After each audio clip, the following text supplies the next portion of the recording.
നമസ്കാരം, പ്രവാസി മലയാളിയിലേക്ക് സ്വാഗതം. വിദേശ രാജ്യങ്ങളിൽ നിന്ന് നാട്ടിലേക്ക് മടങ്ങുന്ന പ്രവാസികളെ ആരോഗ്യ ഇൻഷുറൻസ് പദ്ധതികളിൽ ഉൾപ്പെടുത്തണമെന്ന് ആവശ്യം.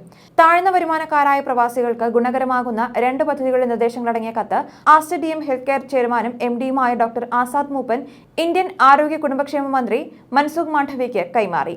ജോലിയിൽ നിന്ന് വിരമിച്ച് ഇന്ത്യയിലേക്ക് മടങ്ങിയെത്തുന്ന കുറഞ്ഞ വരുമാനക്കാരായ പ്രവാസികളെ ആയുഷ്മാൻ ഭാരത് പദ്ധതിയിൽ ഉൾപ്പെടുത്തുക, പ്രവാസികൾക്ക് പങ്കാളിത്ത ഇൻഷുറൻസ് നടപ്പാക്കുന്നത് പരിഗണിക്കുക എന്നീ ആവശ്യങ്ങളാണ് ഡോക്ടർ ആസാദ് മൂപ്പൻ ഉന്നയിച്ചിരിക്കുന്നത്. ഇത് സംബന്ധിച്ച നിർദ്ദേശങ്ങളാണ് അദ്ദേഹം ആരോഗ്യ കുടുംബക്ഷേമ മന്ത്രി മൻസുഖ് മാണ്ഡവ്യയ്ക്ക് കൈമാറിയിരിക്കുന്നത്.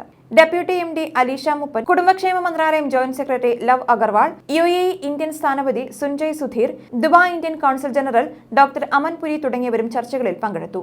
18 ദശലക്ഷത്തിലധികം വരുന്ന പ്രവാസികളിൽ കൂടുതൽ പേരും തുച്ഛമായ സമ്പാദ്യം മാത്രമുള്ള സാധാരണക്കാരായ പ്രവാസികളാണ്. ഹൃദയാഘാതം, പക്ഷാഘാതം, ക്യാൻസർ തുടങ്ങിയ രോഗങ്ങൾ 60 വയസ്സിന് ശേഷമാണ് കൂടുതലായി ബാധിക്കുന്നത്. ഇത്തരം രോഗങ്ങളുടെ ചികിത്സയ്ക്ക് വലിയ തുക തന്നെ വേണ്ടിവരും. പ്രവാസികൾ എന്ന ഗണത്തിലായതിനാൽ ആയുഷ്മാൻ ഭാരത് പോലുള്ള ഇൻഷുറൻസ് പദ്ധതികളിൽ ഇവർക്ക് ചേരാനാകില്ല എന്ന് നോർക്ക ഡയറക്ടർ കൂടിയായ ഡോക്ടർ ആസാദ് മൂപ്പൻ ചൂണ്ടിക്കാട്ടി.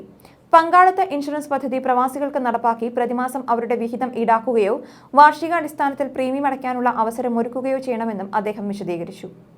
ന്യൂസ് ഡെസ്ക്, പ്രവാസി മലയാളി.